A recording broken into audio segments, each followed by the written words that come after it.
Tu es en BTS NDRC et tu passes dans quelques semaines ou quelques mois tes examens, notamment l'épreuve écrite de digitalisation. Cette vidéo est faite pour toi. Je me présente, je suis Adeline, formatrice près de BTS et notamment au BTS NDRC. Ça fait 5 ans maintenant que j'enseigne cette matière de digitalisation et je suis jury pour la partie écrite et pratique. Donc autant te dire que j'ai un petit peu de recul maintenant sur ce qui est attendu pour cette épreuve. Et aujourd'hui, on va parler d'une thématique qui est souvent difficile pour bon nombre de mes étudiants. Ce sont les taux, les statistiques, les indicateurs, les calculs, les KPI à maîtriser pour cette épreuve.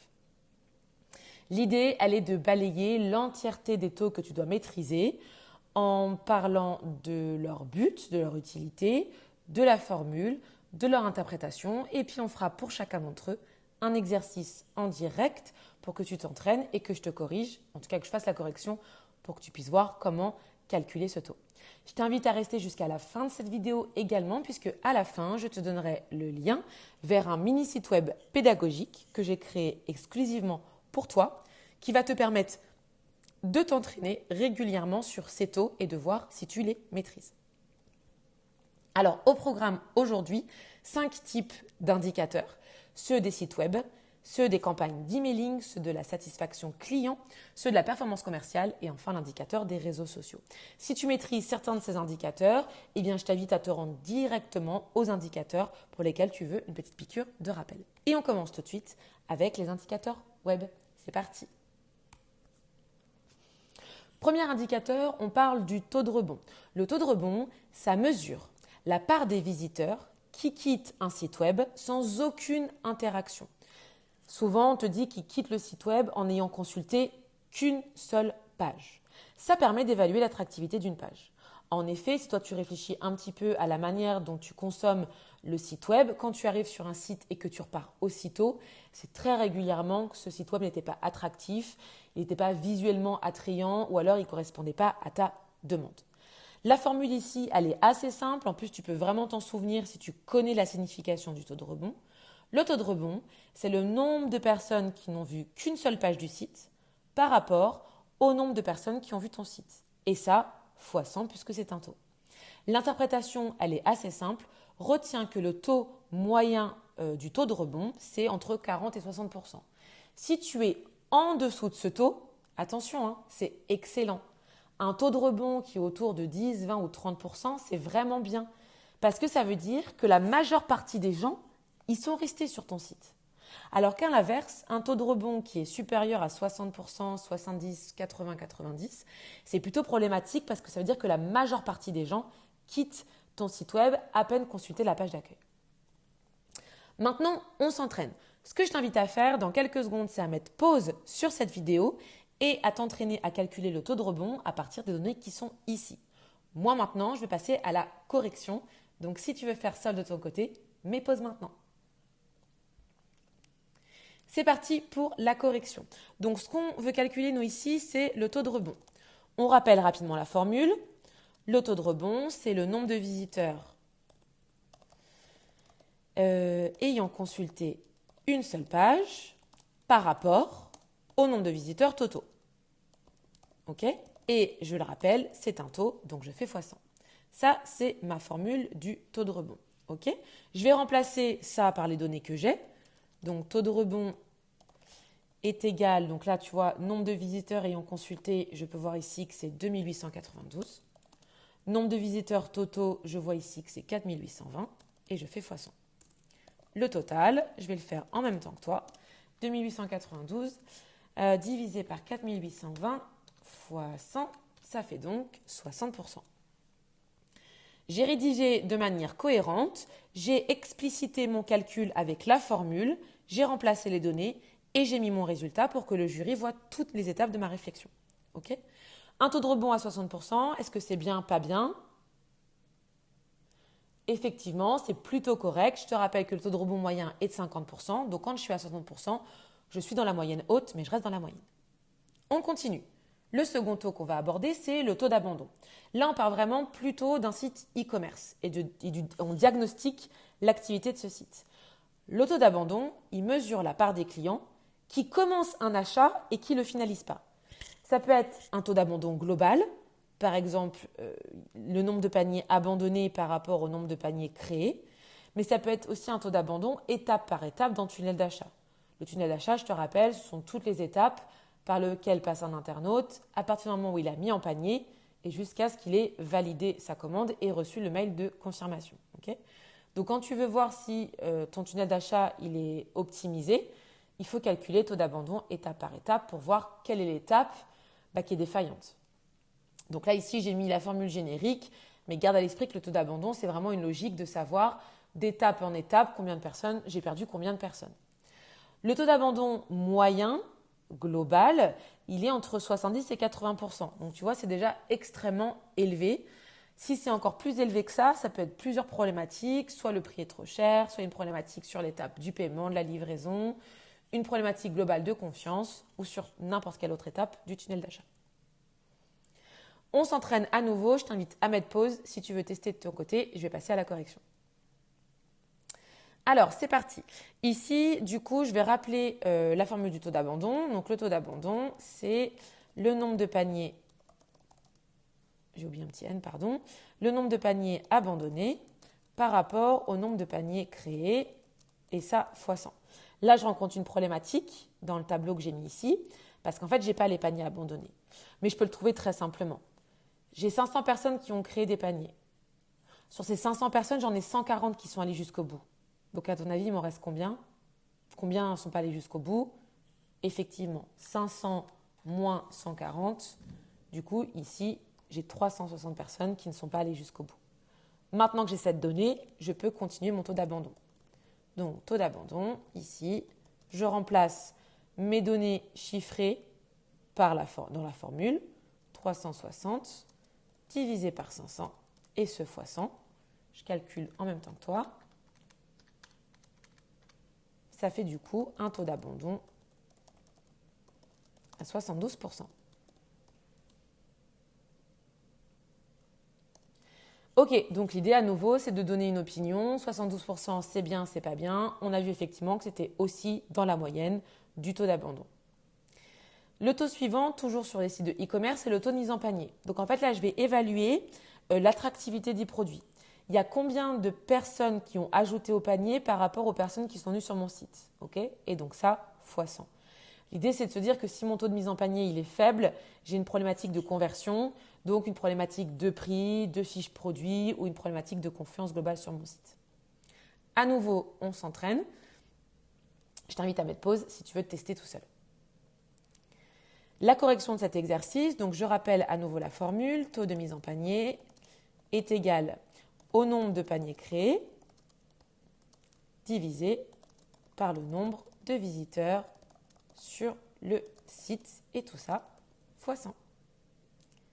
Je remplace, je vais mettre ça en dessous pour plus de lisibilité, je remplace du coup mes formules, donc taux de mise en panier est égal à 320, nombre de paniers créés, tu vois, je le trouve ici, divisé par nombre de visiteurs sur le site, je suis ici, 1200, et ça fois 100. Hop. Je fais le calcul en direct. 320 divisé par 1200 fois 100. J'ai un problème de calculatrice. 320 divisé par 1200 fois 100. Ça fait donc 26,66 ici, je vais mettre 0,7%. OK ? Donc là, bon, l'indicateur, on peut voir qu'il est assez faible.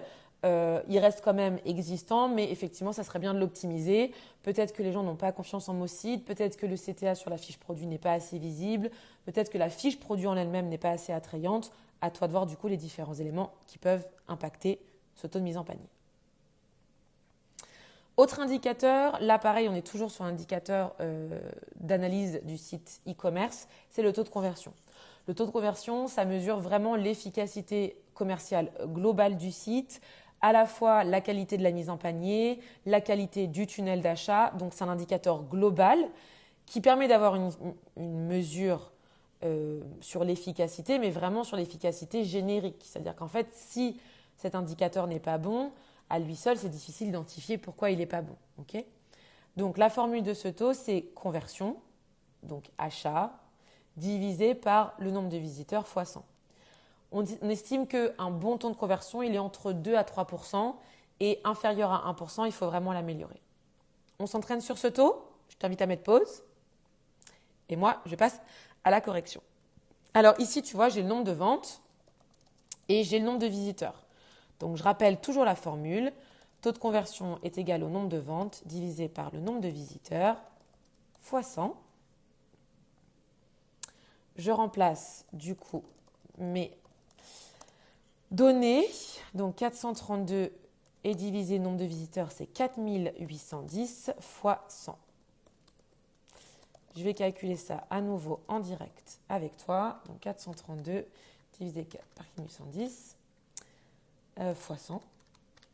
Donc ça fait 8,98%. Alors je me suis un peu emballée dans les données, je suis en train de me rendre compte parce que tout est absolument parfait. C'est un site qui est génial.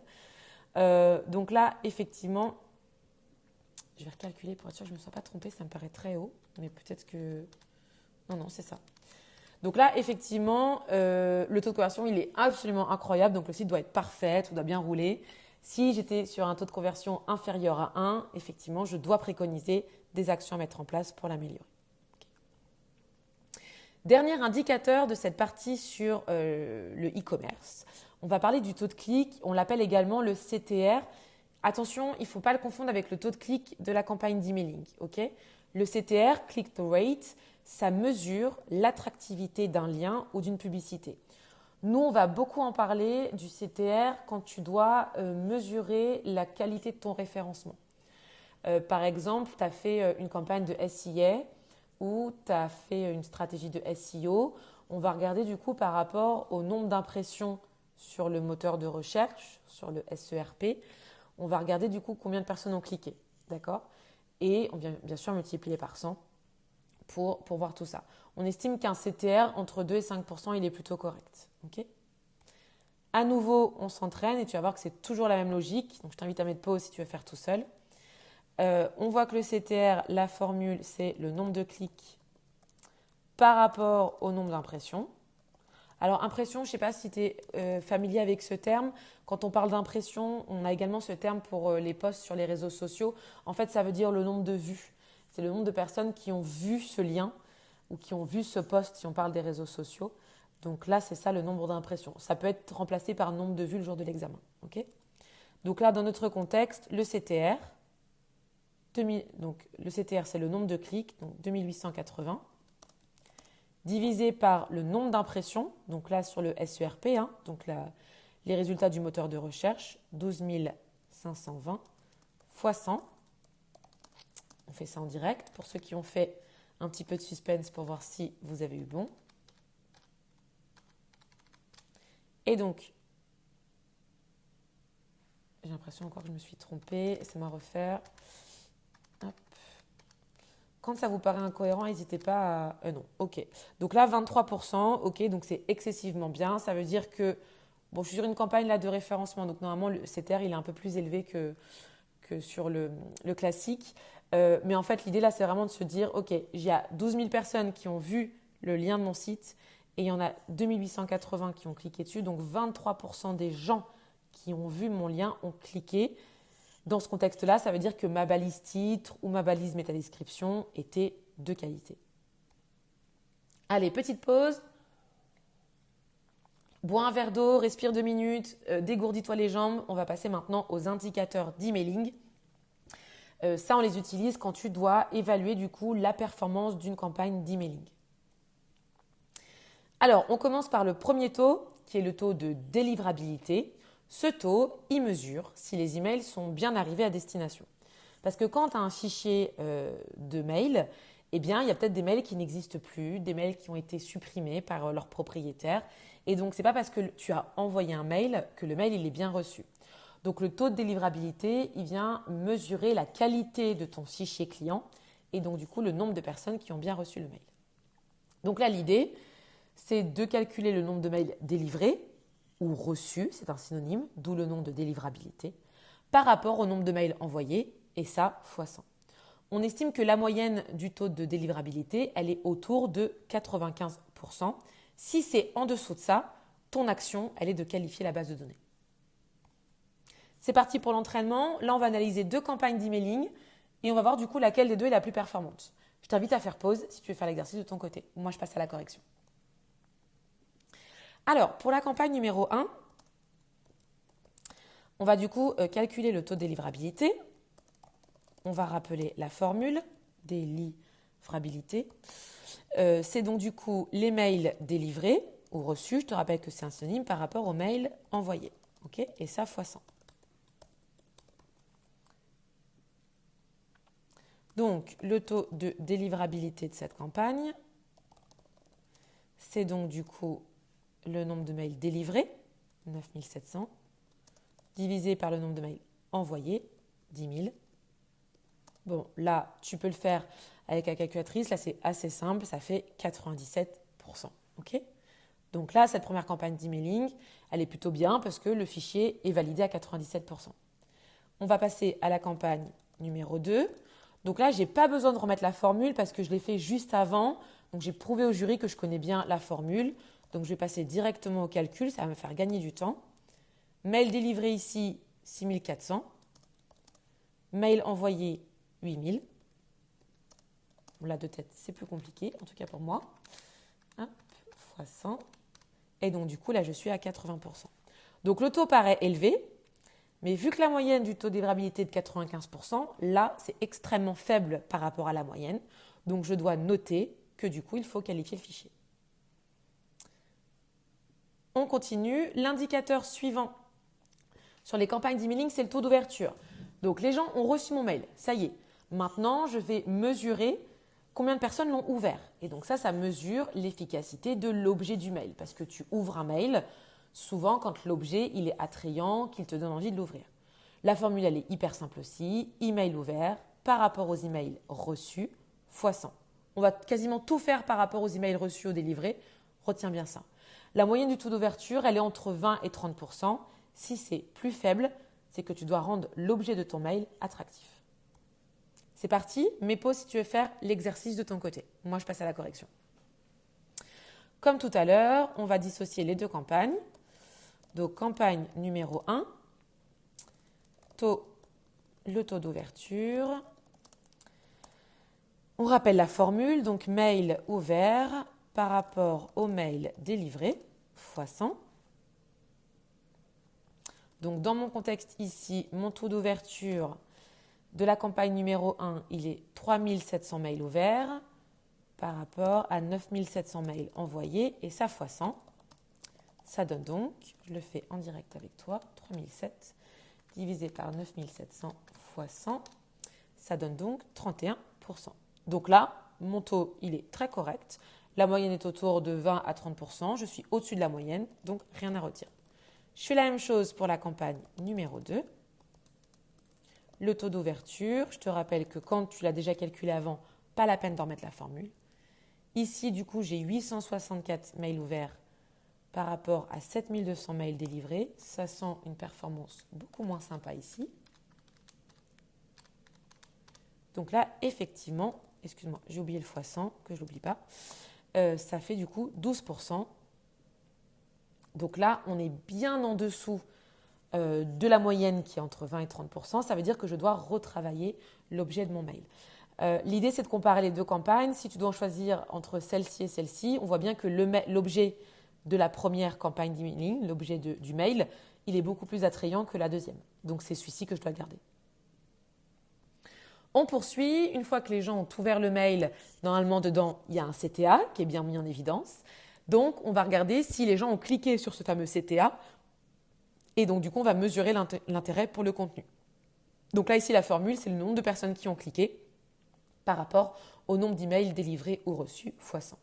On estime qu'un taux de clic qui est correct, il est entre 2 et 5%.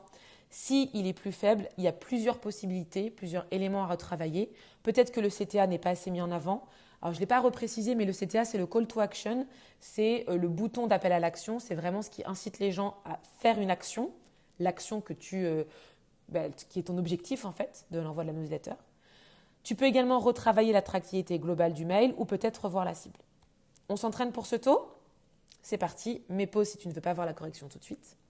Le taux de clic, c'est donc du coup le nombre de mails cliqués par rapport au nombre de mails délivrés fois 100.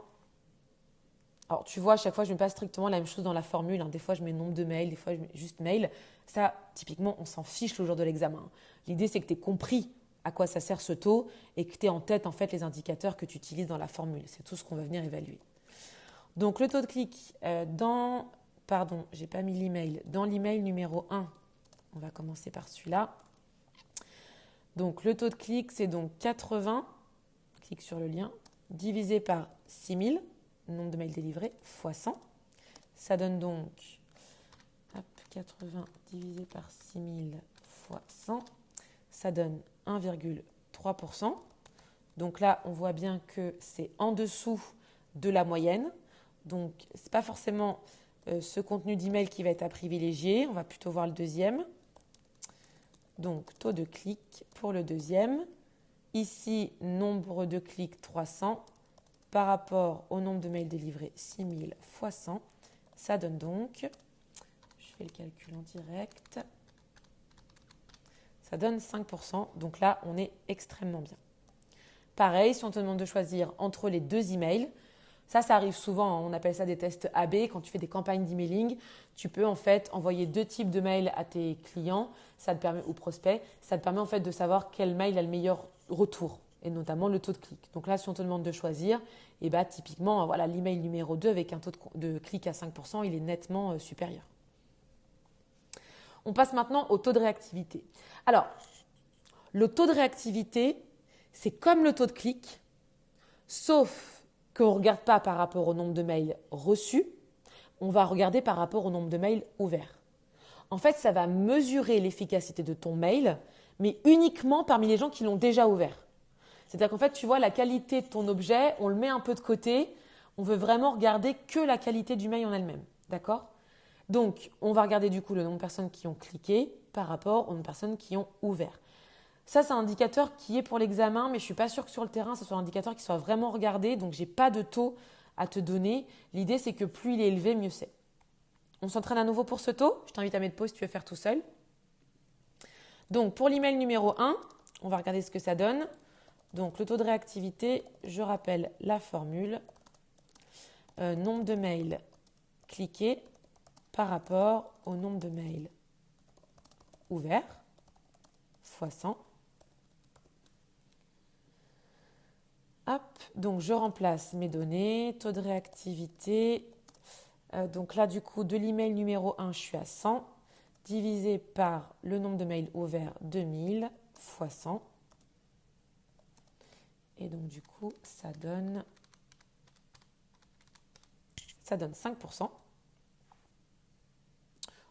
Là, je ne suis pas sûre que, voilà, on n'est pas très élevé, parce que forcément, ce taux, il est censé être supérieur au taux de clic parce qu'on est sur les mails ouverts. Et il y a très fréquemment plus de mails ouverts que de mails délivrés. On va regarder du coup le deuxième email, si c'est mieux, pour pouvoir faire un choix. Taux de réactivité est égal à donc, nombre de mails cliqués par rapport au nombre de mails ouverts. Et donc là, ça fait 10%. Je le fais peut-être, je vérifie que je ne me trompe pas. Mais oui, c'est ça. OK. Donc, ça fait 10%. Donc là, clairement, pareil, si on doit faire un choix entre l'email 1 et l'email 2, très clairement, l'email 2, il est beaucoup plus performant. Donc là, le taux de conversion email, c'est un peu le même système que tout à l'heure. On va regarder en fait les résultats concrets de la campagne d'emailing. Donc, il y a combien de personnes qui ont fait l'action par rapport au mail délivré. Alors, c'est quoi la différence avec le taux de clic ? Parce que le taux de clic, les gens, ils font une action. Mais en fait, tu n'envoies pas un mail juste pour que les gens ils cliquent sur un lien. Tu envoies un mail, tu fais une campagne d'emailing pour que les gens ils s'inscrivent à un événement, pour que les gens ils bénéficient d'une promotion, donc ils achètent quelque chose, pour que les gens ils prennent rendez-vous, pour qu'ils fassent une action qui est l'action finale, objectif de cette campagne d'emailing. D'accord ? Donc là, le taux de conversion, il me permet d'identifier ça. Il y a combien de personnes qui ont réalisé l'action par rapport au total des personnes qui ont reçu le mail, fois 100. Un beau taux de conversion, on estime qu'il est entre 2 et 5%. Donc, on y va pour l'exercice. Je vais corriger. Taux de conversion. Hop, attends. Campagne numéro 1, pardon.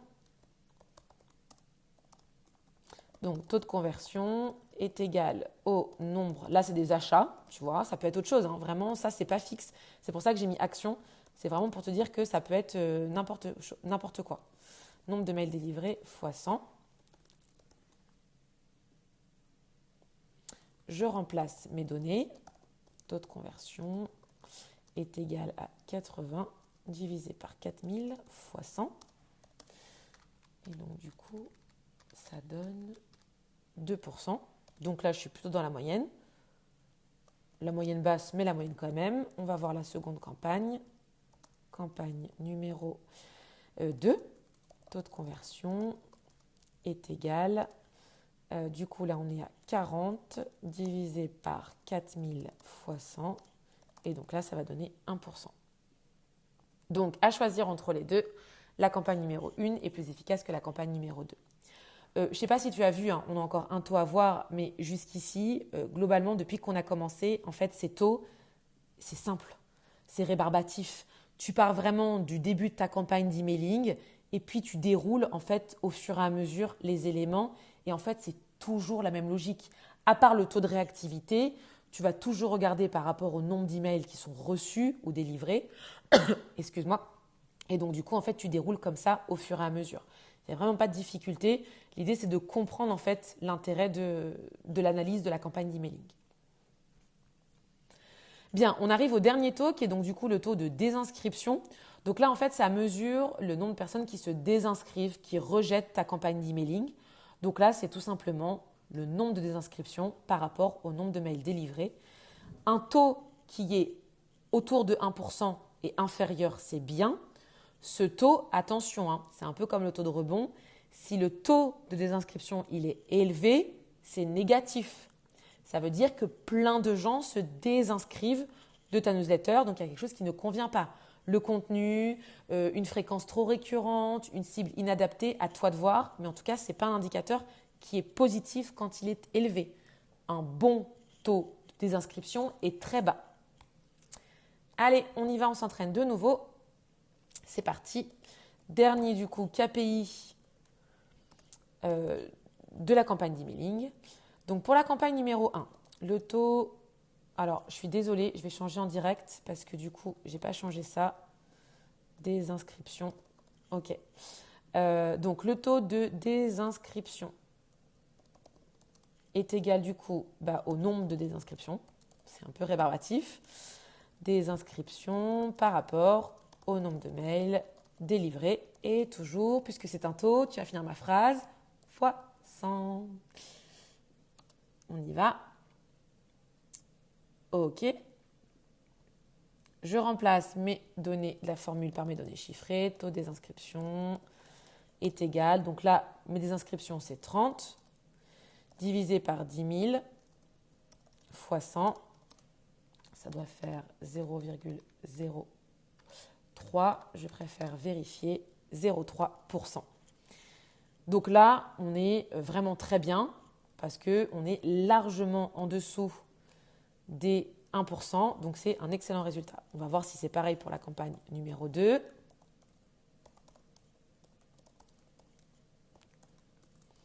Taux des inscriptions. Donc, pour la campagne numéro 2, mon nombre de désinscriptions, c'est 120. Mon nombre de remails reçus, c'est 10 000 aussi, fois 100.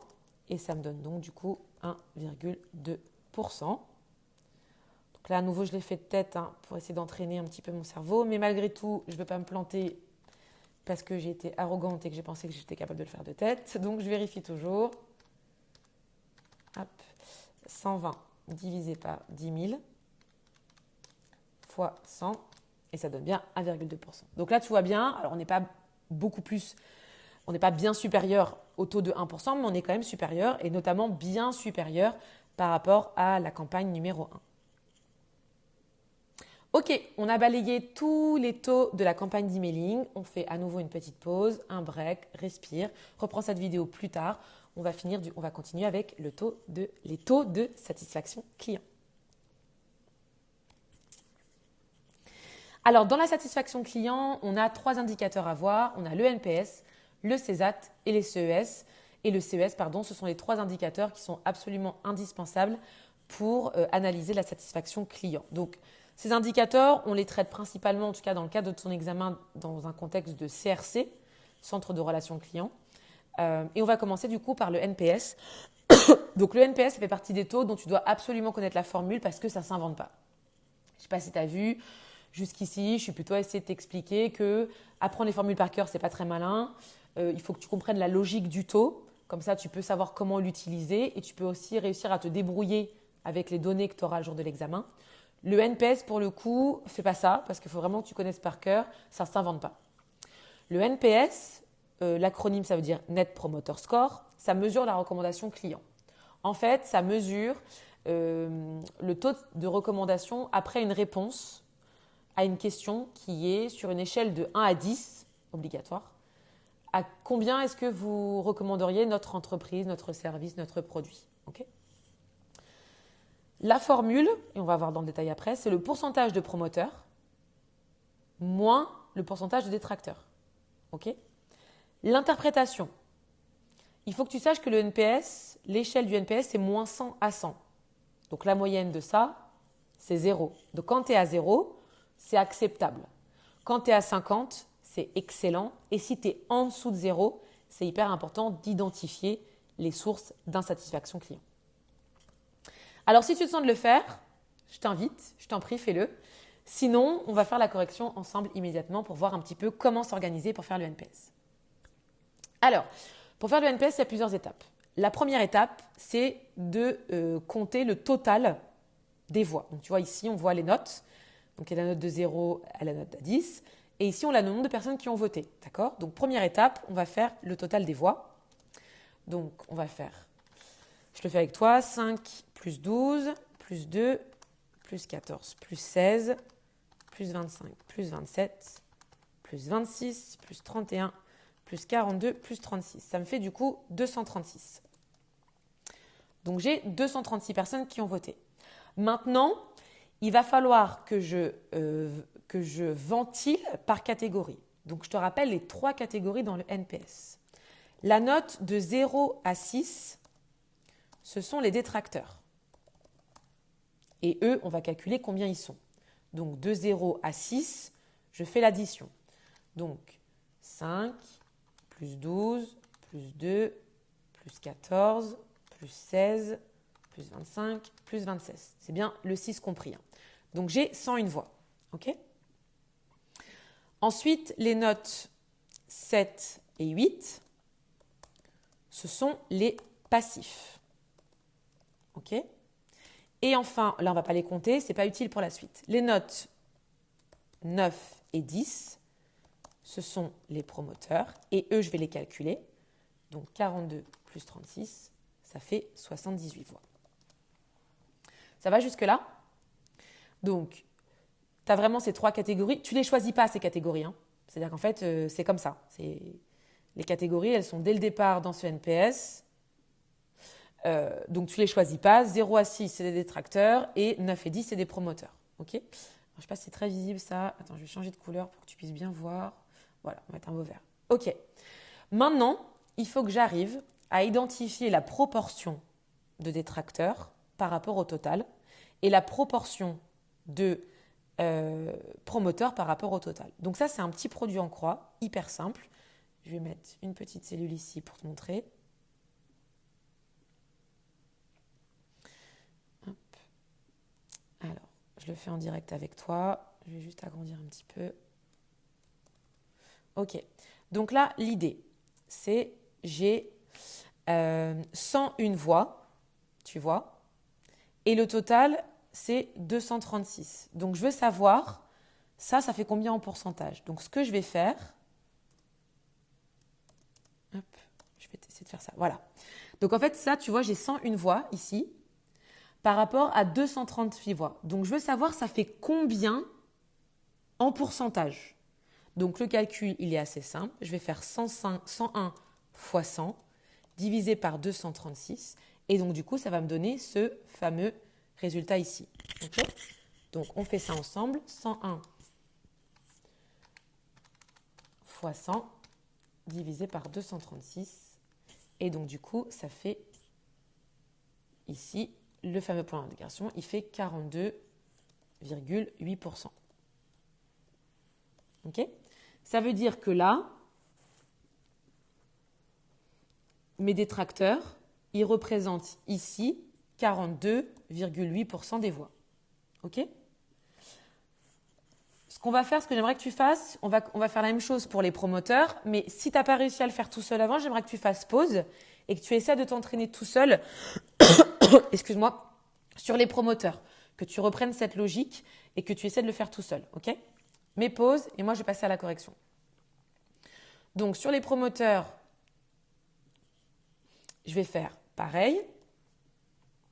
Je vais les mettre ici. Hop. Donc, les promoteurs, j'avais 78 voix. Il y en a 236 en tout. Ça fait combien sur 100 ? Donc, pareil, 78 fois 100 divisé par 236. Et donc, ça me donne 33%. Ouais, 33,1 on va mettre. OK ? Donc là, pareil, j'identifie du coup ici 33,1. Pour ceux qui l'ont fait tout seul, n'hésitez pas à me dire en commentaire si ça a été ou pas, si vous avez réussi. Et puis, si besoin, je vous redonnerai d'autres exercices pour que vous puissiez vous entraîner. Donc maintenant que j'ai ça, je vais pouvoir enfin mettre ma formule que je connais maintenant. NPS, on va la remettre en noir. Le NPS, attends, hop, je remets en noir pour que qu'on ne se trompe pas. OK. Donc le NPS est égal pourcentage de promoteurs moins pourcentage de détracteurs. Ça veut dire que mon NPS est égal à 33,1% moins 42,8%. Mon NPS est donc égal à 33,1 moins 42,8 moins 9,7. Alors, la logique voudrait qu'on mette un pourcentage, mais non. Le NPS est une valeur absolue. Donc là, tu ne remets pas de pourcentage pour le dernier. Je te rappelle que le NPS va de moins 100 à 100. Quand on est à 0, c'est acceptable. Si on est en dessous 0, ce n'est pas bien. Donc là, effectivement, mon NPS est négatif. Alors, il n'est pas alarmant. Je ne suis pas à moins 90. Mais ça n'empêche que je peux quand même améliorer des éléments pour que mon NPS soit meilleur pour la suite. On continue avec le CSAT. Alors, le CSAT, c'est le Customer Satisfaction Score. Ça mesure la satisfaction immédiate d'un élément, de la livraison, du service client, du processus d'achat, bref, de ce que tu veux. Ça améliore si les gens sont satisfaits de cet élément ou pas. Donc là, l'idée, c'est d'avoir une répartition. Donc, on peut regarder les réponses positives par rapport au total de réponses fois 100. Donc, par exemple, quand on a un tableau comme celui-ci, on peut estimer ici que les bonnes réponses, c'est 4 et 5. Donc là, c'est pareil, ça va être des proportions. Et donc, du coup, on va regarder les réponses 4 et 5. Elles représentent combien par rapport au total de réponses. Je t'invite à le faire tout seul si tu veux essayer. Moi, je passe à nouveau à la correction. Donc là, c'est un petit peu les mêmes étapes que tout à l'heure. Pour le NPS, total des voix, on va calculer le total ici. Donc 10 plus 20, plus 30, plus 80, plus 60. Ça fait 200 voix. Je sais que les votes positifs, c'est les notes 4 et 5 qui représentent du coup 140 voix. Okay, 80 plus 60. Mon fameux produit en croix, tu te rappelles ? J'ai 140 voix sur 200, combien ça fait en pourcentage ? Donc 140 fois 100 divisé par 200. Et donc du coup, ça va me faire, je calcule, ça me fait du coup 70%. Donc là, ça veut dire globalement que sur cet indicateur, j'ai 70% des gens qui sont satisfaits de mes services. Et donc, du coup, très rapidement, ici, on voit que j'en ai du coup 30% qui ne sont pas satisfaits. Sachant que le neutre, ici, on voit si on l'exclut ou pas, c'est à toi de déterminer ça. Mais globalement, on peut rester sur le positif. 70% des gens sont satisfaits de mon service. Sur le CES, on a un calcul qui va être similaire, mais une interprétation qui est différente. Le CES, je te le rappelle, c'est le Customer Effort Score. Ça mesure l'effort que le client a dû faire pour obtenir satisfaction, pour obtenir réponse à ses questions. Okay ? Donc là, l'idée, c'est d'avoir une moyenne assez faible pour pouvoir dire que c'est bien. Parce que si les gens, ils ont mis… Je te contextualise. Sur une échelle de 1 à 5, à combien mesurez-vous le niveau d'effort fourni pour obtenir gain de cause, pour obtenir réponse à votre question? Si tu mets 5 sur 5, c'est que tu as galéré comme pas possible. Par contre, si tu mets 1 sur 5, c'est que tu n'as pas du tout fourni d'effort. Donc ce taux, il fait partie des rares taux, avec le taux de rebond et le taux des inscriptions, à se dire que plus il est faible, mieux c'est. Donc là, exactement la même logique. Je vais corriger, donc je t'invite à mettre pause si tu veux te débrouiller tout seul. Total des voix. Donc là, je vais faire 2 plus 3 plus 5 plus 4 plus 2. Ça fait du coup 16 voix. On va estimer là que les notes de 1 à 2, ce sont des notes positives. Ça veut dire que les gens, ils étaient satisfaits de nos services. Ils ont estimé qu'ils n'ont pas fait beaucoup d'efforts. Donc notes positives 1 et 2. Ça fait du coup un total de 5 voix. À nouveau, mon petit produit en croix. 5 voix par rapport à 16 voix. Ça fait combien en pourcentage? 5 fois 100 divisé par 16. Je vérifie que je n'avais pas commis d'erreur tout à l'heure. Donc 5 fois 100 divisé par 16, ça fait du coup 31%.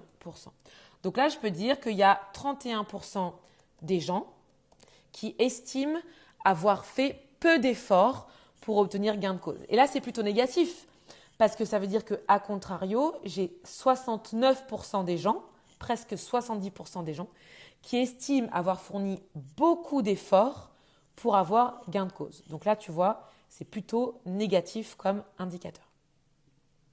On a balayé cet item du coup de la satisfaction client. On a vu le NPS, le CSAT, le CES.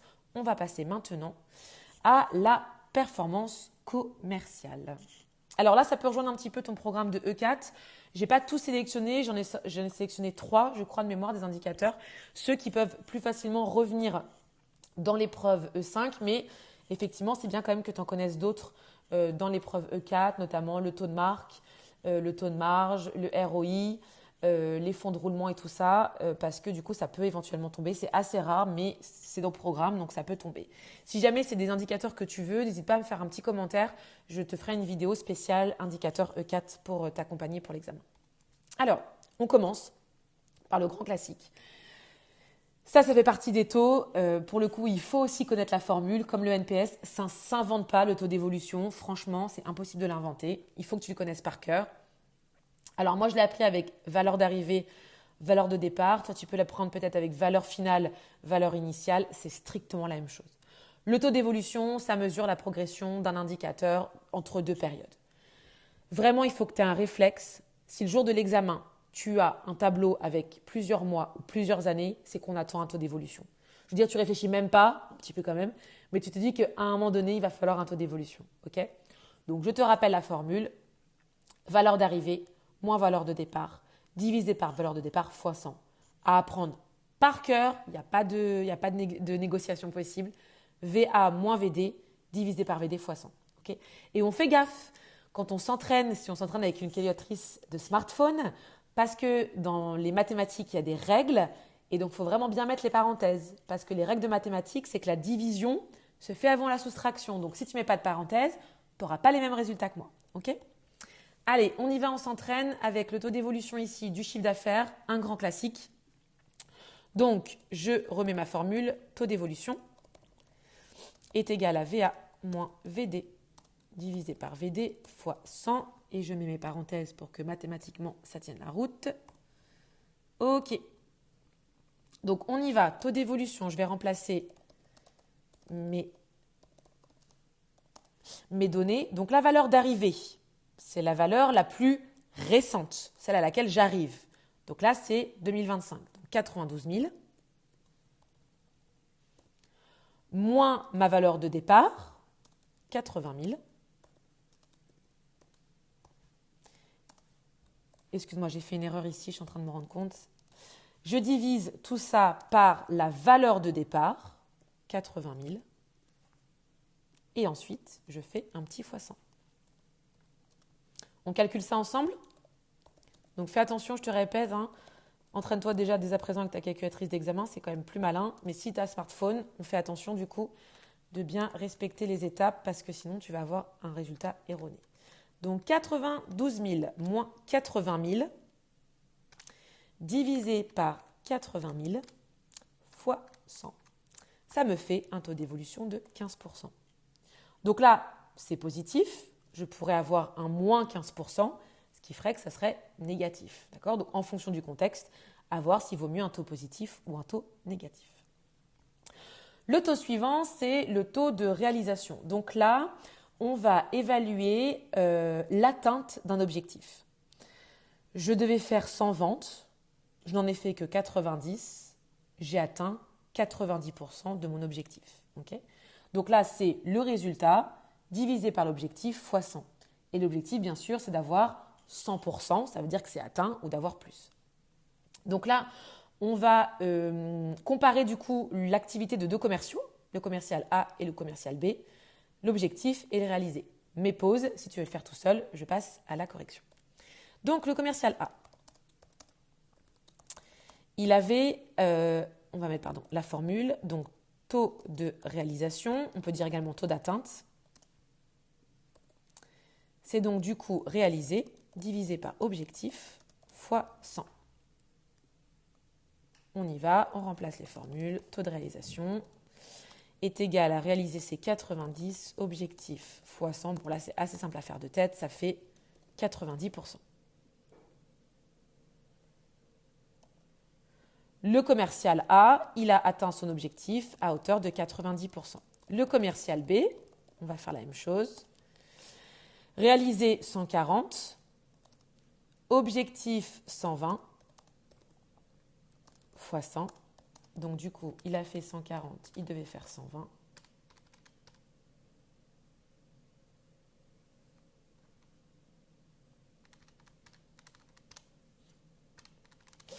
Hop, j'avais fait une erreur sur la calculatrice. Donc on est à 116, allez, 117%. Donc là, c'est carrément possible d'être au-delà de 100%. Ça veut dire qu'il a atteint plus que son objectif. Et on le voit ici. Il devait faire 120, il a fait 140.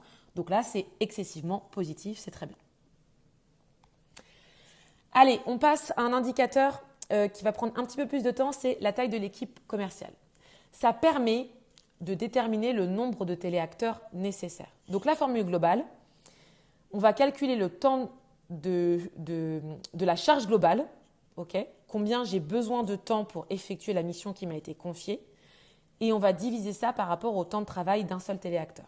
Okay, et ça va nous permettre d'identifier le nombre de téléacteurs dont on a besoin pour réaliser la mission. Je te donne un contexte. Il y a une campagne de prospection qui va débuter dans 2 mois. Le manager, il doit s'assurer que son équipe elle sera suffisante. Et on te donne les éléments suivants.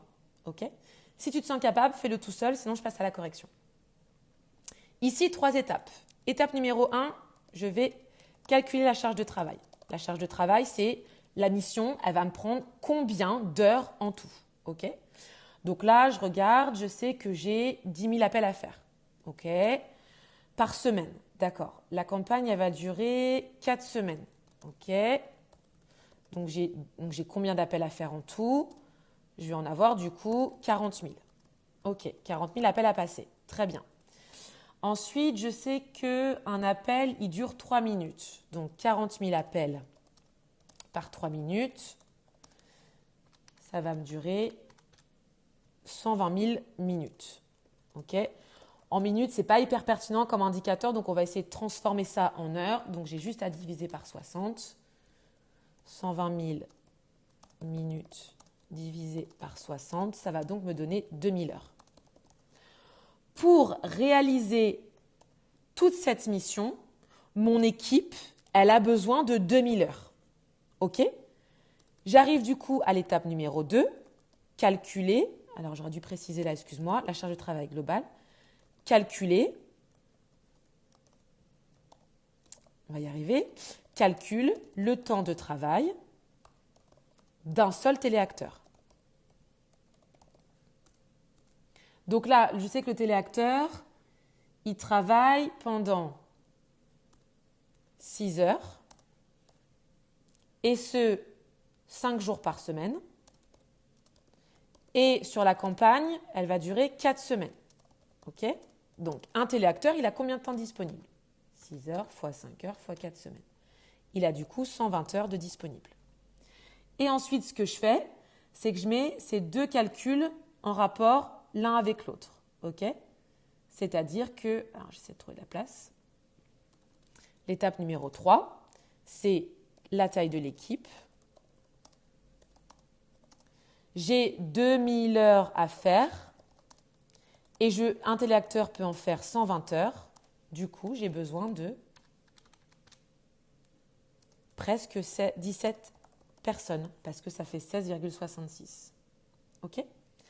Donc ça, c'est bien que tu connaisses cette méthode de déroulé parce que ça permet effectivement de pouvoir t'en sortir le jour de l'examen. Alors peut-être que les indicateurs, les données ne seront pas forcément les mêmes, mais en gros, il faut que tu gardes cette idée à l'esprit. D'abord, je calcule la charge de travail globale. Combien de temps ça me prend de faire tout ça ? Ensuite, je calcule du coup, excuse-moi, en plus j'ai fait une énorme faute là. Après, je calcule la taille, le temps de travail d'un seul téléacteur et je mets les deux en rapport. Je sais que c'est un calcul qui peut être un petit peu complexe, donc si ce n'est pas clair, fais-moi un petit message en commentaire, je te ferai une vidéo un peu plus précise rien que pour ce taux. Ensuite, bon, là on arrive à la méthode RFM qui est vraiment quelque chose qui est assez simple à comprendre. Le but, c'est de segmenter les clients pour adapter les actions. Okay, donc, comment tu fais ça ? En fait, tu vas additionner les différents scores. Le score le plus élevé, ça implique généralement une bonne fidélité client. Donc là, je t'ai mis un tableau. Tu vois, ici, on voit le nom des clients. On voit quand est-ce qu'ils ont commandé pour la dernière fois, donc la récence. Le nombre de commandes qu'ils ont fait, la fréquence. Et le nombre de montants, le montant par commande. Ok ? Donc du coup, qui est donc du coup le montant. Et ici, tu as, je corrige une faute, pardon. Ici, tu as du coup les critères de notation. Donc là, tu n'as pas à connaître par cœur parce qu'en fait, les critères de notation, ils peuvent changer. Si tu te sens en capacité, je te laisse faire ça tout seul, sinon on corrige. Alors, pour faire ça, ce qu'on va faire, c'est que on va du coup faire étape par étape. Donc, Monsieur A, on va voir qu'en récence, il a 10. Ok ? On voit que c'est 1 point par mois. Il a commandé il y a 10 mois, donc du coup, ça fait 10 points. Ok ? Ensuite, pour la fréquence, 3 points par commande. Il a fait 6 commandes. Donc du coup, il a 3 fois 6, donc il a 18 points. Ok ? Et ensuite, le montant, c'est 2 points par tranche de 500 euros. Donc là, j'ai 800, donc je n'ai qu'une tranche de 500 euros, donc j'ai 2 points. Total, je vais y arriver. Total, récence plus fréquence plus montant, 10 plus 18 plus 2 est égal à 20, 30. 30 points. Et tu fais ça du coup pour les autres. Donc là, si tu n'as pas réussi à faire tout seul, je t'invite à mettre pause maintenant et à essayer de le faire pour Monsieur A, pour Monsieur B et Monsieur C. Moi, je continue ma correction. Monsieur B, on continue. Donc Monsieur B, en termes de dernière commande, il a commandé en nombre de mois 5 mois, donc 1 point par mois, donc on est à 5 points. Ensuite, il a fait 12 commandes, donc du coup 3 points par commande, donc il est à 36 points. Et ensuite, 2 points par tranche de 500 euros, et bien il a fait 900 euros, donc là il est pareil, il n'a que 2 points. Ok ? Donc je refais la même chose. 5 points plus 36 points plus 2 points. Ça fait du coup 5 plus 36 plus 2, ça fait 43 points. Et enfin, dernier, je suis désolée, ça dépasse un petit peu de mon cadre. J'espère que ça va être lisible. Ok, en dernier du coup, on a, hop,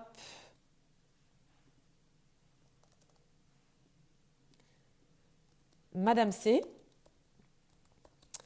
Donc, on y va. Pareil, si tu n'as pas fait, essaie de faire tout seul avant de voir la correction pour t'entraîner. Donc, Madame C, elle a commandé, dernière commande en nombre de mois, 9. Donc, du coup, 9 points par mois. Enfin, 1 point par mois, donc 9. Elle a nombre de commandes 4, 3 points par commande. Donc, 3 fois 4, 12. Et ensuite, le montant par tranche de 500 euros. Donc là, l'idée, c'est de savoir j'ai combien de tranches de 500 euros dans 2600. Donc, je fais 2600 divisé par 500. J'ai 5,2 tranches. Donc, j'ai 5 tranches de 500 euros. 5 fois 2, 10. Donc, du coup, 10 points. À nouveau, je vais le mettre un petit peu plus loin. Je vais le mettre ici. Hop. Donc, le total est égal à 9 plus 12 plus 10. Et donc, du coup, ça nous donne 31 points. Donc là, après, c'est à toi de voir par rapport à l'intitulé. Mais l'idée, c'est de réactiver au mieux les clients qui ont soit le plus de points, soit le moins de points. Mais en tout cas, ça te permet de cibler les clients par rapport aux attendus et par rapport au contexte. Allez, on arrive à la dernière partie et tu vas voir, ça va être hyper rapide. On va parler de taux d'engagement. Donc, le taux d'engagement, ça mesure l'interaction, l'engagement, comme son nom l'indique, de la communauté avec une publication. La formule, elle est assez simple, c'est le nombre d'interactions divisé par le nombre d'impressions fois 100. Donc là, je t'ai mis le nombre d'impressions, je t'ai mis différentes interactions, à toi de faire le calcul. Et moi, je passe à la correction. Je remets toujours ma formule. Taux d'engagement est égal à interaction divisé par impression fois 100. Donc là, tu vois bien que j'ai différentes interactions. Donc ma première étape, ça va être de toutes les additionner. OK ? Donc 20 000 plus 6 050 plus 11 200. Divisé du coup par mon nombre d'impressions qui est de 400 000. Et tout ça fois 100. Je le fais avec toi en direct. Je calcule. Donc 20 000 plus 6 050 plus 11 200, ça me donne 37 250. Que je divise par 400 000, que je remultiplie par 100, ça fait 9,3%. Donc là, tu vois, un taux comme ça, sur Instagram, c'est incroyable. Sur TikTok, c'est plutôt correct. TikTok, on est sur des taux d'engagement autour de 7%, alors qu'Instagram, on est plutôt autour de 2-3%. Okay ? Donc après, bien sûr, à toi d'analyser ce taux d'engagement. On est à la fin de cette vidéo, je me rends compte qu'elle a duré quand même une petite heure. J'espère que ça te fera une bonne séance de révision. Ce que tu dois retenir, c'est que calculer un taux, ça ne suffit pas. Là, on a vu les différents indicateurs, mais tu as vu qu'à chaque fois, je rajoutais toujours une petite phrase pour te dire c'est bien, c'est pas bien, qu'est-ce qu'on fait. Ce qui fait la différence à l'examen, c'est l'analyse. Si tu fais qu'un taux, tu fais que la moitié du travail. Analyser, c'est donner ton opinion en la justifiant avec des chiffres. Il faut que tu penses toujours aussi à présenter tes résultats dans un tableau clair. C'est beaucoup plus lisible et plus professionnel. Et enfin, une bonne analyse, elle comporte à la fois des éléments positifs et négatifs, montrer ce qui fonctionne, mais aussi ce qui peut être amélioré. Je t'ai fait ce petit schéma pour que tu t'en rappelles. Tu calcules, tu compares, tu interprètes et ensuite tu proposes une action.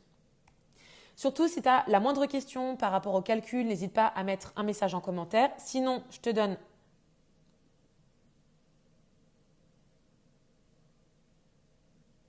je pensais l'avoir fait là, pardon.